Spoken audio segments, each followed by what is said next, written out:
All right, what's happening, guys? So I know it's been a while since I've done a video, but like I said, I'm going to try and do one every month as long as I'm in school, hopefully a little bit more whenever I get a break, but that's not going to be until around April sometime. So, but I do want to make sure that you guys' questions are getting answered. I'm still getting a lot of messages on Instagram, on Snapchat now, on email, on a lot of different things. So I'm trying my best to make sure that all your questions are answered. But that's why I'm doing this right now, so that I can answer them all in one shot, and we can get all your questions. I know we have a lot of guys on here also that are helping out, subject matter experts. That one of the guys, Aaron, works over at Kirtland at the apprentice course. A couple recruiters are always going to join here. So hopefully, with all these experts, we can get your questions answered, and you guys can be on the right path to get to INDOC and graduate. All right. So real quick. Every month, it's been a month, so there are probably a couple new people on here, so I want to make sure that I introduce myself correctly and you guys know who I am, and I'm not just a guy that posts pictures of myself doing PJ stuff, So, real quick, so I was an instructor over at INDOC for a while, over a couple years, and while I was there, I was the instructor supervisor, which doesn't mean anything to you guys, but in Air Force AETC world, that means that I'm in charge of the course. So during that time, I wrote the lesson plans, rewrote the lesson plans at INDOC, and made sure that the ETCA, which is a thing that you'll learn about whenever you actually get into the military, it's a thing that just tells you what you have to expect whenever you get to a course, specifically when you get to INDOC. You know what to expect whenever you get there. So I did all that stuff, and I wanted to make sure it was as fluid as possible just for the instructors, so you guys know, even those guys that have been to INDOC before, there is a lesson plan, there is a rhyme and reason for everything that we do. So I did that, and then I'm going to PA school right now, and the reason that I'm doing this is because I saw too many guys that were on teams, whether I was a proctor or not, but I thought they were good dudes and that they had the attitude and mentality that we want in the PJ community and special operations in general. So after seeing those guys not being able to attain grad standards and not being able to attain whatever it was, like buddy breathing, all that other stuff, I wanted to set out and make sure that everyone had the knowledge that was necessary. Obviously, you're still going to, even if you know the stuff that is expected out of you, you're still going to have to do it. So it's not like we're trying to hand you guys anything. You're still going to have to do it. You're still going to have to go through ETD and prove to yourself and the instructors and your team that you have what it takes to save some lives. So, but I wanted to give you guys the information because people didn't have exactly what the grad standards were, exactly how you even do buddy breathing. And even some of the exercises that we did, like duck walks, that kind of thing, and they just didn't know how to do that. So when it came time to do it at INDOC, they ended up getting injured, or they ended up doing whatever. So I didn't want that to happen. So that's why I kind of set out on this, and I really enjoy the aspect of being an instructor and helping people attain their goals and reach their actual potential, and making sure that they graduate INDOC. Because the difference between the day one, whenever you show up for your first pass test, and the day that you graduate INDOC is night and day, and you're just constantly being molded into the person that we want you to be. So I like being a part of that, and that's why I'm kind of here right now. So real quick, I'm going to go down a couple things. The overview of today's thing. So I'm going to talk a little bit about the programs that people that don't know about it. Talk about some other stuff like the change to the pass test. I'm going to go over some crow stuff because I wasn't able to save that last video that I did. I wrote down kind of the cliff notes of what we were talking about because I wasn't able to save it. So sorry about that. So I'll make sure that this one's saved.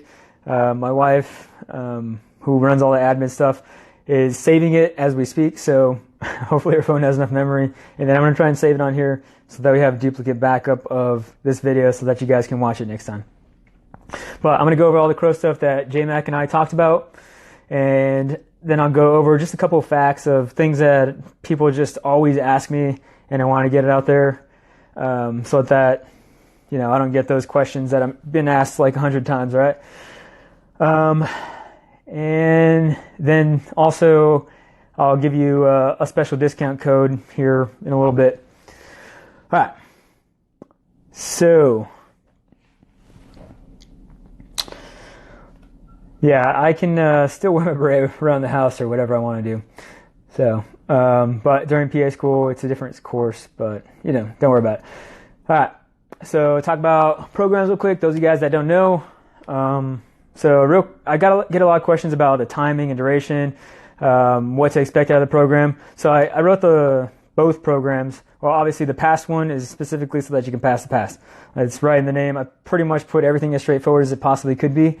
But the past is specifically that you're not doing much water con. You're doing like just underwaters and treading, because treading, you're not going to be expected to do that in the past, but I've seen guys that show up to dev course, and that's required in dev course, and they just don't know how to tread whatsoever. So I put treading and then underwaters in the pass course. And in that course, there will be a little bit of weight vest stuff. There will be a lot of calisthenics, mostly body weight stuff. So that's what you can expect there. And that one is 8 weeks, the INDOC grad. It's the 18-week one. So that one you can expect to pretty much get like a taste of what INDOC is going to be like. You're going to have some long days on Thursdays. You're going to have an eval every Monday, and it's going to be kind of like the flow of whatever you expect to see whenever you get to INDOC, with some focuses on things that I see you guys struggle with at INDOC. There's no other program like it, I guarantee it, and it's really going to be beneficial for you guys. Timing, I get a lot of questions on when people should start the program. Realistically, you have to have some kind of athletic basis in order to start the program. So either program, even the pass, I get guys that started all the time. They're like, wow, this is more difficult than I thought it was going to be. But again, this is all for a purpose so that you guys can make sure that you're ready to go for the pass. And not grad is even harder. So if you're starting from like getting off the couch, I currently don't have anything for you right now. Just make sure that you can do the what is it called, the SOAR or whatever workouts. That'll help you out, and then that'll give you a good baseline, and then get on to the other programs. So a couple other things real quick. Shirt's still available. I'm ordering some Sophie shorts, and they should be here hopefully next month sometime. I'll keep you guys in the loop. But yeah, those are in order, and expect to see that. So Crow stuff from the email. Let me get my handy dandy little iPad here and go over this email thing that I wrote up. Let's see. All right. So if you guys didn't catch the last video, J-Mac, he was a guy that I've worked with for a really long time. Good friends. He currently works up at the Sear and Crow Phase 2 area up there in Washington. So he's a part of every Crow Phase 2. And I'm sure all the trainees over there remember him because he's usually pretty loud. But so yeah, he wanted to help out, and he spread a little bit of knowledge. And let me go over that real quick with you, just the cliff notes. I can't replicate everything that he said, especially the way that he talks, but all right. So we're talking about, is there a way for cross candidates to be hooked up with developers, and just like the enlisted guys do. So yes, you're going to be still talking to the T3I guys and developers, but the only difference is that there is a special email that Major Sean Iltis runs. He's the guy that's in charge of the Crow Phase 2 overall. So whenever you actually send in your package, your Phase 1 package, then he's going to receive that, and then he's going to obviously go over it with the rest of the Crows that are up there at the Sear Schoolhouse. Sear Schoolhouse is also where the Crows work for Phase 2, just for clarification. All right, so yeah, that email that you guys can all go to, or the Crows anyways, an email is crow.selection@us.af.mil. So if you guys go to that, crow.selection@us.af.mil, email, obviously, it's Major Sean Iltis, so be polite, and any questions that you have, they can hook you up with a person to talk to that'll help guide you through the entire process and make sure that you know what's going on and what's kind of expected out of you for the Crow process. All right. So Crow passed. You guys want to check that out? We went over the Crow passed, but I also added it to the website. So if you want to go to the website, you can look at the specific details of the Crow pass. It's not the same as the enlisted pass. So check it out if you're looking about or thinking about going to Crow. Let's see, going straight from OTS to Crow. Yeah, he said you'll basically be either selected to attend Phase 2 as a commissioned officer, college student, or enlisted member. Males and females are welcome to submit packages. If you go to OTS before Phase 2, you'll have to complete an OTS application and already have a designated FSC. So you guys just can't go in there and then, just like the way that you guys do it as enlisted, you have to have an FSC already picked just because that's the way the Air Force runs. And then afterwards, you can apply to Crow Phase 2. All right. So again, pipeline, as far as how the Crow pipeline is different, we talked about how you didn't have to go to the 6-month paramedic course. So realistically, your pipeline could be about 1.5 years for you to become a Crow, start to finish. And so it'd be a lot faster. The only other thing that you have to do is go to a 21-day Crow SEER fundamentals, because Crows are also in charge of SEER personnel, not just PJs. So you have to go to that. That's the biggest difference. Other than that, the TL pretty much, I'll go into differences between Crows and PJs here in a little bit, because he went into that. We talked about why he wanted to switch from PJ to Crow. Basically, he said that he saw a void that needed to be filled within the Crow community and really pararescue overall. So he wanted to make sure that he had the rank in order to affect that kind of change. And it's pretty hard when you're an enlisted person to make policy change like he's talking about. I asked what he looked for in a Crow candidate during Phase 2, and his response was the whole airman concept. I know it's kind of okay, but what? Basically, he said you have to have both ends of the spectrum. You can't just be the best buddy breather in the world and not be able to sit in front of a room and talk to anybody whatsoever. And you need to have both kind of aspects, like a well-rounded person. So if you suck at whatever it is, then make sure that you are working on that. So he also talked about some of his missions and memories. I'll try and have him on here again to talk about more personal stuff like that. But as far as, he also talked about the difference between PJs and Crows. The biggest difference was basically the Crows are in charge of the personnel recovery overall in general. They're in charge of planning everything. Obviously, the team leader is in charge of the expertise as far as actions on and that type of stuff. But the Crow is going to be in charge of the overall big picture, especially command and control aspects and communicating back to higher headquarters. And also some of the ECAS, emergency call for fire stuff, they'll be in charge of. That's pretty much it. So that was what we talked about on that last interview. I know it's not exactly like he said it, but it's basically the cliff notes. And he also said he was okay with you guys messaging him. Obviously, don't flood his message or anything like that. Don't ask questions that are out there already. But crow.mc is his screen name. All right. So other than that, let's see what else we got. So facts. So these are the questions that I get asked all the time, at least 100 times, over different ways of communication. So eyesight. If you guys are struggling with eyesight, it's kind of a recruiter question, but based on my experience, as long as you're correctable to 20/20, then you'll be all right. Any recruiters out there, feel free to correct whatever I just said. And that leads me to my next thing that people always ask me, are recruiter questions. So recruiter questions, people are on here that are recruiters, and it's not my specialty. It gets pretty in-depth with the rules and the ways that You have to do specific things. I don't know the step-by-step process of everything about recruiting. My job was to be an instructor at INDOC, so anything at INDOC, I can go all day about what's going to happen. But before INDOC and getting in basic training or whatever, I don't know exactly what they do.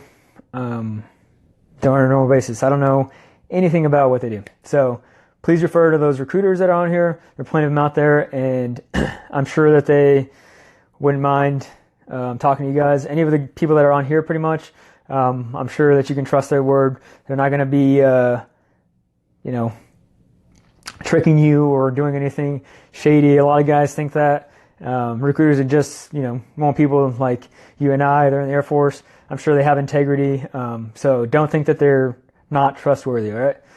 And if you still don't know or not clear on the answer, ask multiple recruiters. That's fine. You're a civilian. You can ask multiple people. At the end of the day, we're going to do our job and give you guys the information, and you guys make the decision. It's your life. All right. People ask what type of sports are important and help out with being a PJ. In my experience, a lot of guys that are surfers and a lot of guys that are wrestlers. For some reason, those type of water polo, obviously, that also helps. So wrestlers, surfers, and water polo. Wrestlers, because they're pretty tough, they go through some pretty rigorous workouts and they're used to that stuff. Water polo and surfers, obviously, they have some water confidence already instilled in them. You just have to counterbalance the land portion for each one of those aspects. So, in my experience, those are the sports that you should get into for graduating the pipeline. Let's see, mentality. So mentality, I get asked this. I know it's kind of like an open-ended question. People ask me all the time, like, hey, what kind of thing do you look for in a student? What kind of stuff do you look for whenever the guys first come in? Who you're looking at? So I'm sure a lot of people, whenever I first came in and I was thinking about pararescue, I'd seen a couple people that came close to dying, or, if I had known a couple more things about whatever it was, then maybe I could have actually helped them and I could have, done something to do that. And I didn't want to be that person that was helpless at any situation. So that also with, I wanted a challenge and I want something that would better myself, and move me out of where I was. I was in college and I didn't care about college. So I wanted something that was going to make myself better and also be able to help people. Obviously, I saw PJs. That's what you do. You make yourself better and you're able to help people. I didn't know anything about like how much we go shooting or how much any of that stuff. The internet was kind of sparse as far as information there. But I knew that we were going to save people and I was going to do whatever it took to get to that point where I knew everything I could to save people. So, that was important to me. As far as the attitude that you're going to have in INDOC, a lot of people have trouble with the WaterCon portion. Obviously, that's the biggest contributor to quitters whenever we actually get to that point. But so you have to be willing to go out there, give everything that you have. Like, it's going to take literally everything, your time, your money. You're not going to get paid a lot. You're going to get paid a little bit more than the rest of the military, but you're not going to get paid a lot of money to do all the things that you do. And you're going to have to be willing to sacrifice your time with your family, time with whatever else you wanted to do, playing video games or whatever it was that you used to do. And in addition to that, when it comes to water confidence, you have to be confident not only in your ability to swim underwater and hold your breath, but also be confident that even if you do pass out, someone is going to be there and save you. Like, that happens at least a dozen times on every single team. I can't tell you who's going to pass out right away or whatever on first glance, most of the time anyways. But at some point, you're going to get at least close to passing out, where you might think that, oh, holy crap, I'm underwater right now, and if I pass out, I might die. So that happens, and you need to be able to overcome that. You need to know that the reason for you doing this is worth you passing out underwater. I pulled out hundreds of people out of the water during INDOC. So don't worry about that. But you need to be willing to give it all. If you give it your all, and I see that, like, no matter what, this guy's like solid, you're gonna not give up on your team. You're not gonna give up on whatever the mission is, the task is. Like, we want to keep you around no matter what it takes to keep you around. We'll try our damnedest to keep you around. So we want guys like that. And the other aspect is we want guys that are going to think about their team and do the best thing that's for their team. We don't want guys that's like, as soon as you get done with rolling through the mud or whatever, they drop their ruck at the front and then go take a shower for themselves or go get themselves a snack. We want a guy that's like, all right, let's get all the team gear upstairs. Let's make sure all that's good to go. All right, let's make sure everyone else is fed. And then afterwards, then I'll take care of myself. I just want to make sure the team's taken care of. And then we'll worry about whatever my blisters that I have or my whatever it is. So we want guys like that. So calisthenics numbers, some guys are like, well, I'm kind of at 5 pull-ups right now and I'm shipping next week. Like, you guys have to be at grad standards before you leave. If you want to actually have the best chance of graduating, you need to be at grad standards before you leave. Grad standards, you can look it up on the website, howtobebj.com. Just please make sure and do yourself a service. Even if you don't use my program, I don't care. Just make sure you're at grad standards before you leave. That way we're not worrying about the past test, not worrying about anything after or before basically 5th week. We shouldn't have to worry about that. You should all make it to at least 5th week. And then beyond that, whatever happens. Some people get injured. I won't get into that stuff. But make sure you're at grad standards before you leave. And that's for any course, even if you're CCT or whatever it is. Make sure you're good to go. All right. So for you guys that have stuck around, for this far, I promised that I was going to give you a discount on, it's going to be on any of the merchandise and on the programs. It's going to be 15% off. And that discount is Green Feet. All caps, Green Feet. All caps, Green Feet. It's only going to be good for the next couple days. I'm going to stop it on Friday. So you guys go out there and, you can use that code. I really don't do that very often, but since I'm not on very often also, I want to make sure that I get as much out there as I possibly can for you guys. So that's pretty much all I had as far as the stuff that I wanted to go over for to recap JMAC stuff and some of the programs. Again, if you wanted to get up to grad standards, make sure you look into the programs. If any of the guys that are on here that are doing the actual programs I know want to talk about it, I get a lot of messages all the time talking about how much it's helping them improve and how much it's really preparing them for INDOC, even guys that have been to INDOC before. So if you guys are interested, ask me more questions about it, and I will answer them right now. All right, so I'm not going to go all the way up because I see other guys have been kind of answering a couple of these questions so far.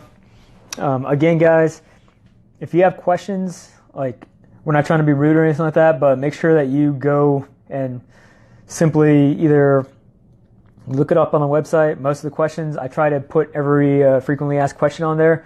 Most of that stuff is on there, but if you don't find it there, go and Google whatever question you have. And if you can't, at the end of the day, find that question out there on the Google machine or whatever, then you can come and ask us.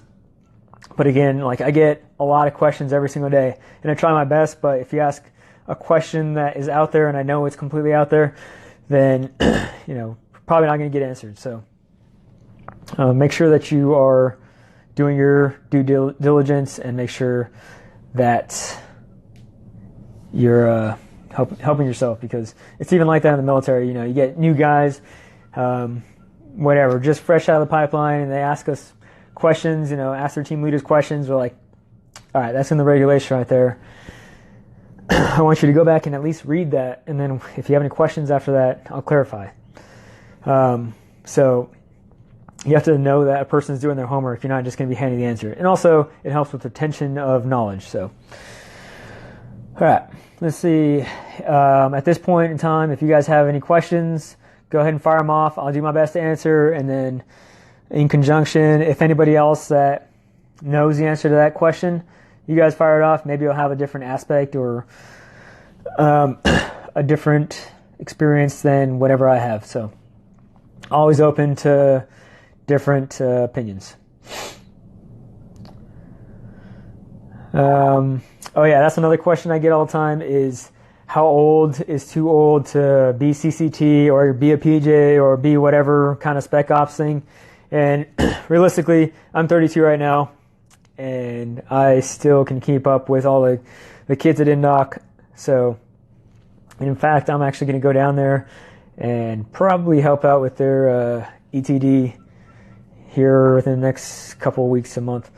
So, I don't really think that they're, as far as age-wise, I think 39 is the cutoff. Recruiters, I don't know if you can correct me on that, but that's what I've read. So 39 years old, anything under that, you're still allowed to apply to be a PJ, CCT, or whatever you want to be.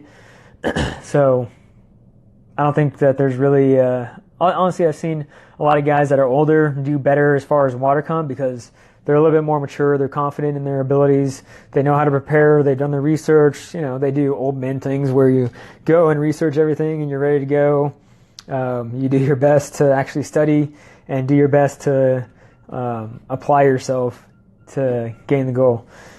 And I'm not saying that people out there that are younger don't have that type of mentality, but I'm like, personally, I didn't really gain that until I got a little bit more mature and got out of college, basically. Let's see.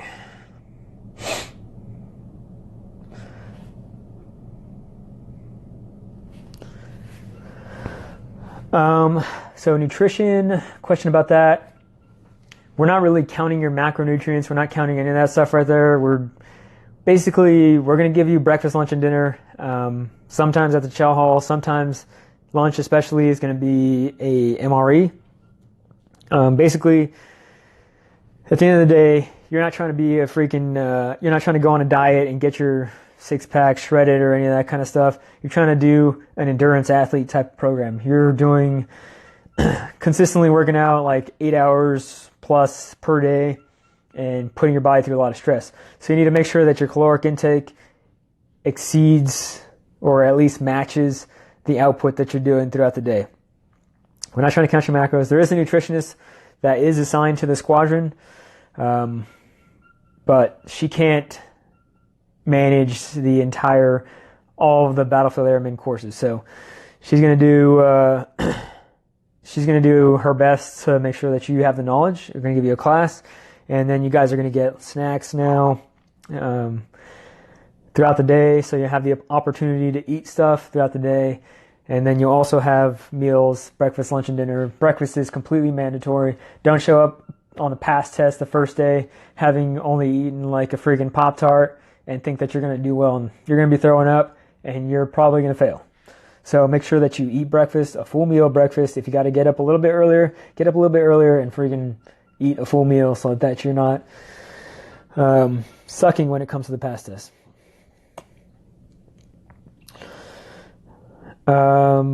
Guaranteed a duty station after graduating the pipeline? Yes.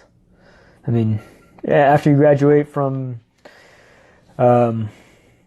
basically the apprentice course, they're going to work out the whole thing there with you being stationed wherever you want to be stationed. Well, you're not going to get that, but based on the needs of the Air Force.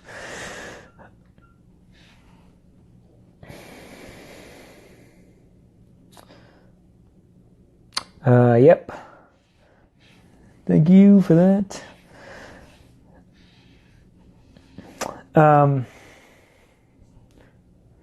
So on that, with the pass, if you were thinking about doing the pass, like obviously it's going to be a good workout for anybody, but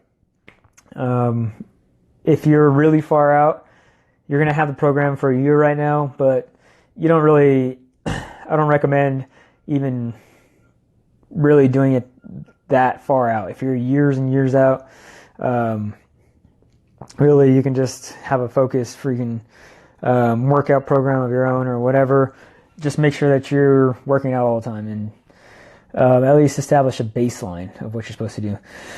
But there are kind of fixed days on these programs, so Monday is going to be the start day all the time. Obviously, you can always click back and forth to whatever day you want to go to and see that.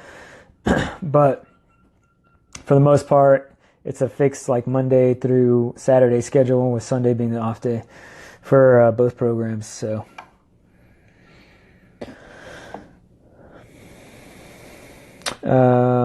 Silly Bunny, can you use CSS? I think you mean combat recovery stroke. During the pass test, you can use pretty much whatever stroke you want to, as long as you make the time. Preferred is obviously going to be freestyle, because if you start doing some other stroke whenever it gets to development course, you're going to have a test there on swimming. Or if you get to INDOC especially, it's not going to fly. Like nothing else besides finning is going to fly for anything past the pass test, pretty much.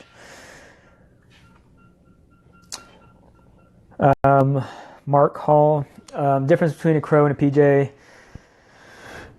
They are as much of a combatant as a PJ, especially within the first couple of years of them being a crow. But after their senior captain, they're not going to be going out on any kind of missions as much. They will, but it's going to be seldom. But after that, you can expect to pretty much be tied up at the jock or wherever else, because there are always going to be younger lieutenants that need to also get the experience. But as far as when they are on missions, they're as much of a combatant as the PJs are going to be. Dylan Bradley, how do instructors feel about someone who recently had shoulder surgery? No different whatsoever, as long as you're healed up and you're good to go. And if you're rocking everything, then we don't have any problems with you.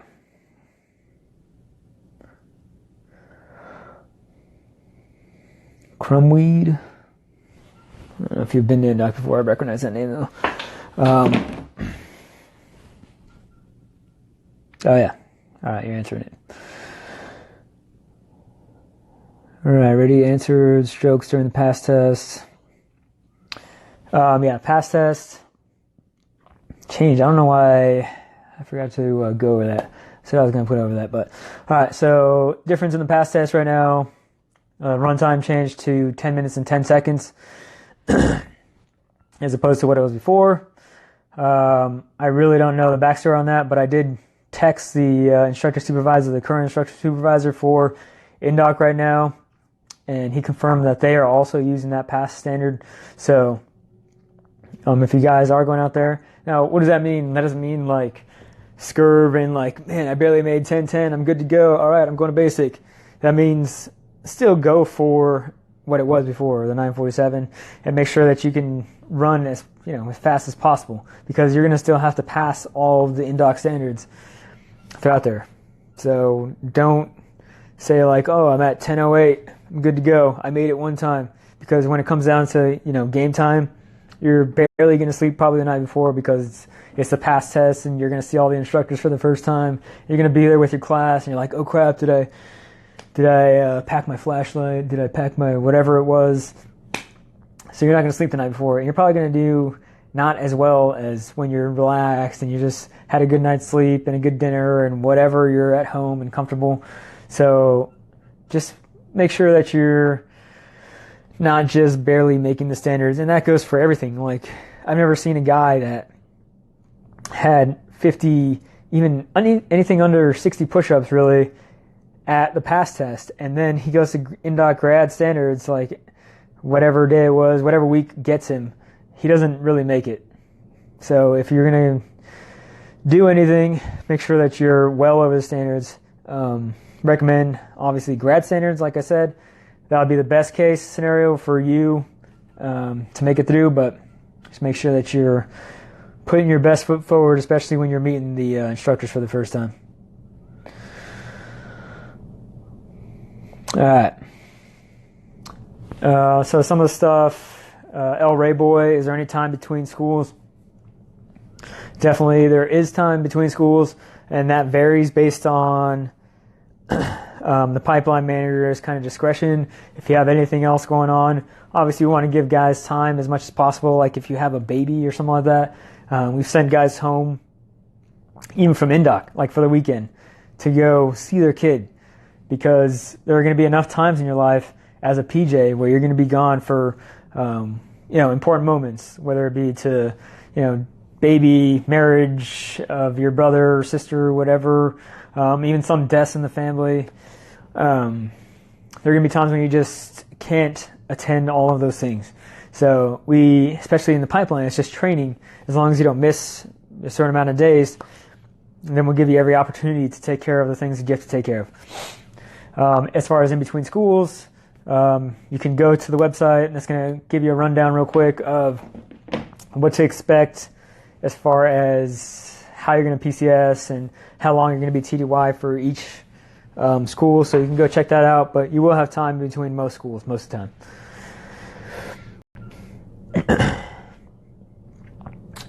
Club Henry, what subjects will you be studying at INDOC? Honestly, I wouldn't worry about studying any of those things because they're really fairly basic, and we do our best to teach you the stuff that you need to know for the test. And that's just kind of like a marker for you to make sure that you're going to pass paramedic. If you can retain that limited amount of knowledge that we're giving you at INDOC while you're tired and hungry and sore or whatever, then you'll probably have a decent chance of actually getting through paramedic school, which is, pretty rigorous as far as the standards. So don't worry about the subjects you're going to be studying at INDOC. It's not really going to give you any upper hand whatsoever in whether or not you're going to graduate.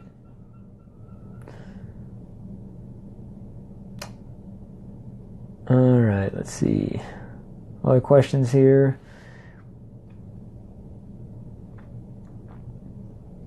Again, Jay Robinson 3, best stroke for the 500 meter swim during the past. It's going to be the freestyle swim. All right, thanks, USAF Spec Ops Recruiting. 39 years old. The limit for people to get into the military, guys or girls? No, I'm not a T3I instructor. I don't do any of those things. I'm currently going to physician's assistant school.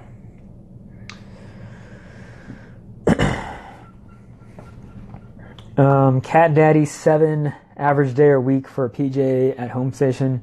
Honestly, it varies a lot based on the phase of training that you're in. We basically schedule our training based on deployment. So whatever deployed location we're about to go to that year, we basically deploy every year for 4 months out of the year.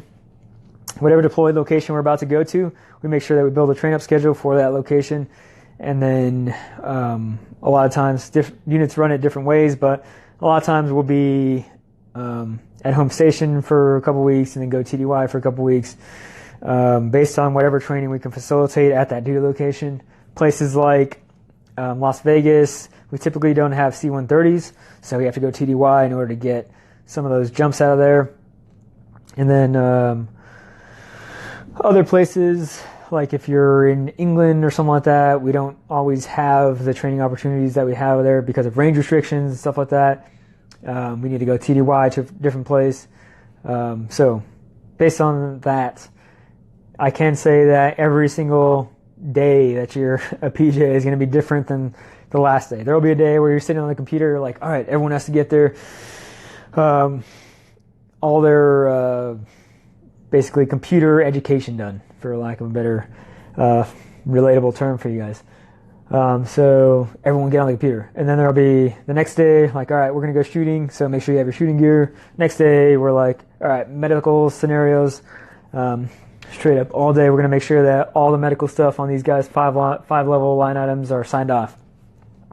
5 level line items is basically on-the-job training type of stuff that you have to sign off. So once you do BPJ, make sure that you're doing yourself a favor and getting after that. All right. And then after that, you're diving, whatever it is. Like, there's just every day is different. So that was one of the things that I think was the most fun, just being a PJ. Like, you're able to do whatever you want to do. Like, any trip that comes to your mind, you're like, all right, There's a good opportunity to go to Hawaii because this other squadron has C-17s, and they're going back and forth to Hawaii, so it would really be low cost, and we can go diving, whatever. So we're not spending money because we don't have to, but it's happening anyway. So let's take a ride and make a good trip. So that's kind of it in not a nutshell, but it's kind of all over the place. So hopefully that helped you out. Chris Drenka, I was a PJ for just over 12 years. Broader boat, how long on average do you see orders between phase 2 and INDOC? In my experience, so we had a guy who I did his phase 2. I was there for his phase 2, and I was his instructor, and he barely just showed up a year after he went through phase 2. So it's going to be kind of a long time between phase 2. Not saying that it can't go faster, but that's kind of the average that I've seen. And that was the first person to show up out of, I think there were 5 that were selected on that one. So it can be a while. Mike One Gray, biggest thing that surprises guys in INDOC other than the physical aspects. I think the creativity of the way that we smoke you guys, and also the duration of you being smoked. So it's going to start off like first thing in the morning. You guys are going to show up at the schoolhouse. It's 6 o'clock in the morning. And then I step my foot out of the car. Someone doesn't call the area attention, and then it's like, all right, drop.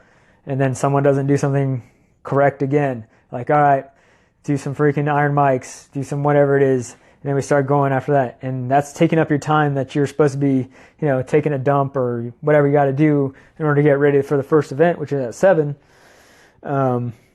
So, it can go south pretty quickly, and it's going to go throughout the day like that. If you guys keep on messing up, especially day 1 or Thursdays are typically some of the hardest days. And it's going to keep on going like that for all 9 weeks. A lot of guys don't really expect that or don't think about the grind that's really going to happen. Like, you're going to be there with these guys going through all this stuff of these people yelling at you, and you're just constantly stressed out, constantly thinking about your gear, constantly failing and succeeding also, but just dealing with that grind of, all right, here's another pool session number freaking 50, whatever it is, and you got to get over that mental barrier. So I think that's some of the most, at least for me, that was pretty difficult to deal with. So as far as Drew E. Gibson, outside of the program, thoughts on mental and physical resiliency. It's kind of hard to replicate everything that you're going to be doing at INDOC. Realistically, you can't have somebody yell at you with the, professionalism that INDOC instructors can do that, because it's literally our job to make sure that you're performing appropriately. So, oh yeah, my wife's reminding me right now. She just texted me, make sure that I repeat the Green Feet. That is the discount code for 15% off of merchandise and the programs also. So Green Feet, all caps, no space. That's the discount code for 15% off of merchandise and for the programs. So if you guys didn't know, also, I know sidetrack, but my wife helps out a lot with all the basically backside stuff. That's not like me putting stuff on Instagram or obviously doing this type of thing. But she makes everything look way nicer and puts a lot of time and effort into making sure that you guys are getting the best product that we could offer. And her and I are the only people that do any of this stuff that's on here. So, thankful for her being able to help me and you guys out to make sure that you guys get the best product. All right. Anyways, so for mental resiliency, Really what I used to do is swim for like 4,000 meters or go for a really long run in hot weather. I was in Arizona, so I'm from Arizona, and obviously you guys probably know or can imagine how hot it gets over there if you are from Arizona. It gets really hot. So I used to go on runs in the heat. Not saying that you guys should do that or anything like that, because I don't want you guys suing me because you passed out or your parents suing me or whatever. But that really helped me out. Obviously, stay hydrated, all that other stuff. Don't do anything stupid. So doing that, going on really long swims, just going for hikes with whoever it was, like good friends and stuff like that, people that challenge you, people that are going to make you better. And then also going through your own personal grind. I was doing 2 jobs, college, and then working out to go to INDOC. So you putting yourself through that and just it constantly being on your mind, like this is what I have to do. I have to be a PJ or whatever. I'm going through that right now, even with the freaking PA school. Just like I have to be a PA. I have to study for freaking 4 hours per day, even when I have classes. So, and on top of that, the kids and a bunch of other stuff. But basically, everyone has their own struggles. Just make sure that it's on the forefront of your mind and you're always thinking about what kind of stuff is going to help you benefit, or what's going to benefit you to get your goals, and what's going to hinder you. Don't do that stuff that hinders you. Hang around people that are going to make you better. Cosmo Arnold pulls 5 feet deep. As far as working on 10-ups, should you do 10-ups without the jump in, or does that leap? Yeah, it's not really a 10-up unless you leap in, because basically you're going to be on the side of the gunnel. You're going to get that throw into the water. Realistically, though, you don't have to practice 10-ups. It's not going to make you that much better at 10-ups. It's not going to make you invincible. As long as you have your stroke correct and you're able to stay calm. The thing that gets people on 10-ups is not like practicing the movements or any of that stuff. It's the instructor splashing you in the face. The instructor's like getting in your face and yelling at you, and then you basically just having to stay in that position, because we're going to yell at you if you don't keep your back straight, or if you lift up your hands or whatever. You're not going down all the way for your push-ups. So if you just do that, then you'll be fine. And I'm sure the distance is also going to be different from whatever you're doing at your pool. So don't get too wrapped up in the details about 10-ups. Get more wrapped up in the details about the stuff that you're going to be evaluated on. And the rest of the stuff will kind of fall in line.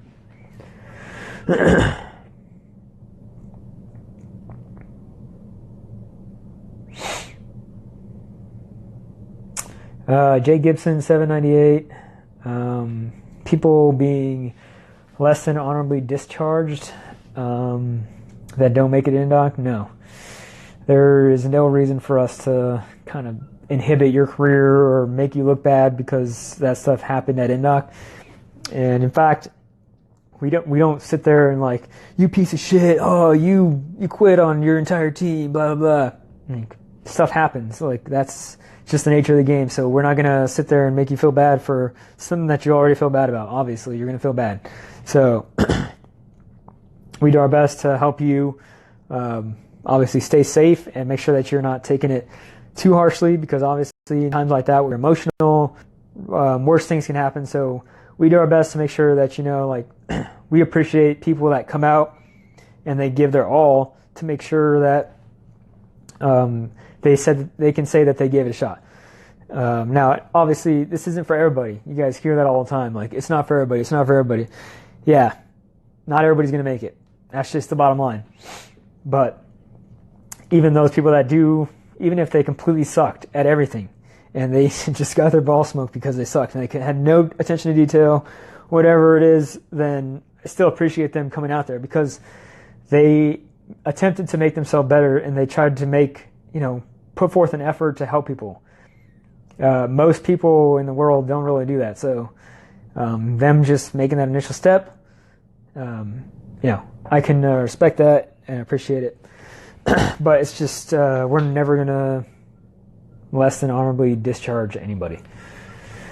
Only if they quit. Like if it's a freaking drunk driving thing or anything in that type of sense, then obviously I can't speak to that.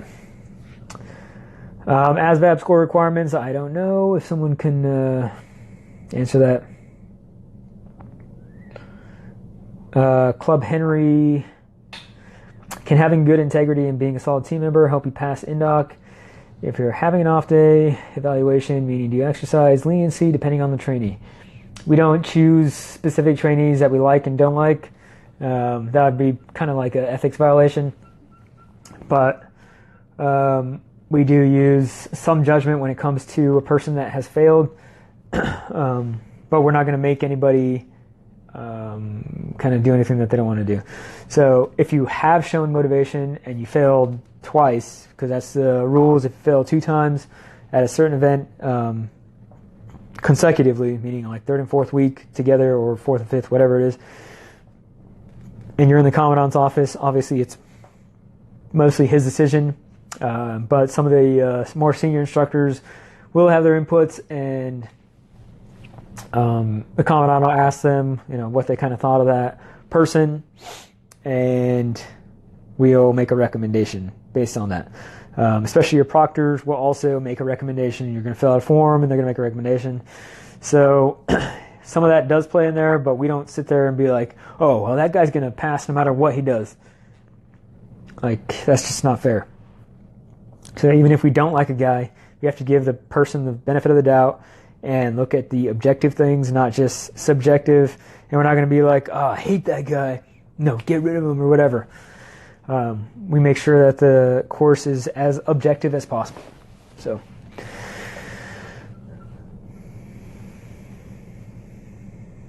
let's see. Mark Hall, can a crow medically assess someone as much as a PJ can? Maybe if they get the paramedic cert before joining the Air Force. Clearly they can. They have the mental capacity in that aspect. But as far as duties on the action, like actions on the objective, we're not going to have a crow that is assigned to that. We have lots of other guys that are brand new paramedics and need to make sure that they are doing their job. So typically, medical aspect is reserved for the youngest member of the team, and then because that's kind of like a down and in type of situation where you're just not completely heads down, but obviously you're focusing on making sure the patient's good to go. Now, as you get a little bit more senior in rank and experience, then it's kind of your job to make sure you're looking at the overall picture and everything that's going on, make sure that your team and the patient is safe, not just the patient. So as far as a crow being the highest ranking person on the team, typically, your job is to make sure you're doing the up and out further and contacting higher headquarters and letting them know what's going on, all that stuff.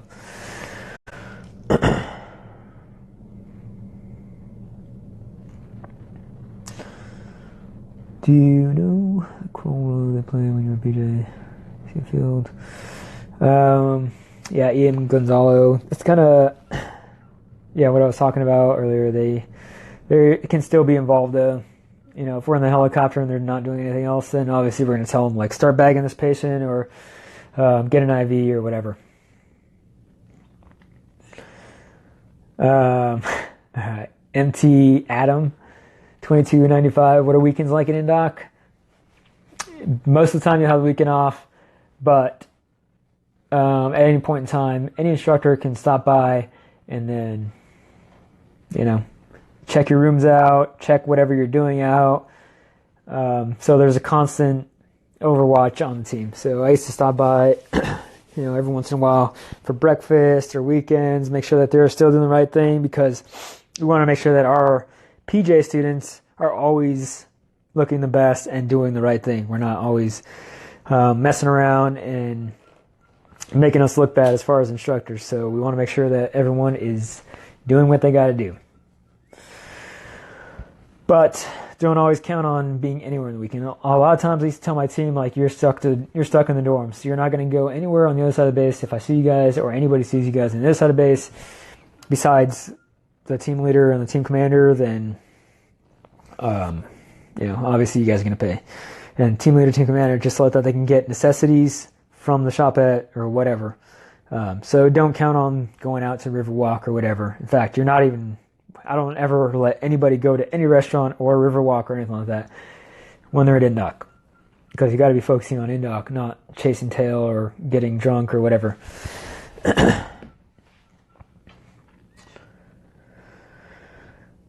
Brandon, Alex, Inian, adjustments from BMT for BA. So the other adjustment they've made so far is that we have PJs that are running some of your workouts while you're at BMT. And these people were former instructors, or they're still instructors technically, but we sent them over to the BMT squadron so that they can help mentor you guys and kind of give you a little bit of what to expect. Workouts aren't really INDOC-like, but they will help you at least maintain your calisthenics.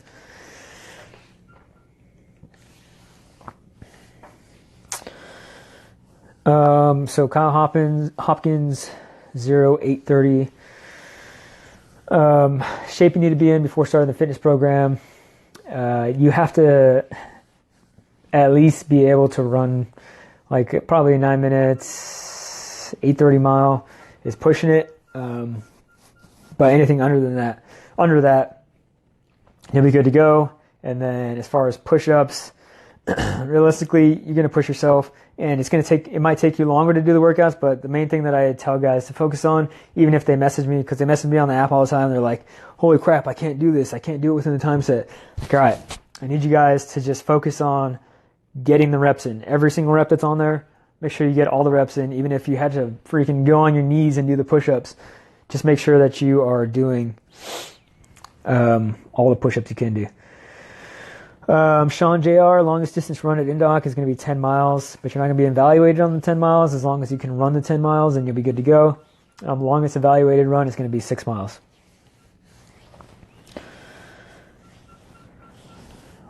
All right. TB Viz, what's up? Chances of getting an overseas slot as a PJ in the National Guard. That doesn't make any sense. If you're in the National Guard, you can be deployed, but you're not going to get stationed overseas unless you become active duty. Familiar with the 669 IDF? Yeah, I did a little bit of stuff with you're talking about the Israeli guys over at 669 or something. I worked with them a little bit, but I didn't work with the Israeli Defense Force, so I can't really say anything about them. But the 669, they have a pretty awesome facility with a fake helicopter, and they have a bunch of sounds and lights and wind and noise, and you go up there and you have patients that are like mannequins or whatever, but they have blood coming out, fake blood. So they have some cool training setups, and I think Israelis have a pretty cool warrior culture over there. Like, everybody that's in the nation has to go into the military. Anyways, I don't want to get into ideals or anything like that, but that was pretty cool. And they seem pretty squared away. All right. Let's see.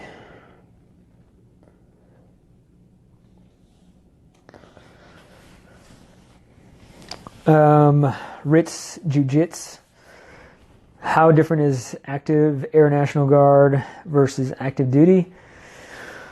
I will say I don't know that much about the Air National Guard, okay? So I'm not an expert on the Air National Guard, but based on the things that guys have told me that are in the Air National Guard, basically the way that it works is if there is a trip that has to go on, that needs slots filled, and no one else wants to go because they have whatever else going on, because the rest of them are guard guys and they can pretty much do whatever they want to do, then you're going to have to go on that trip.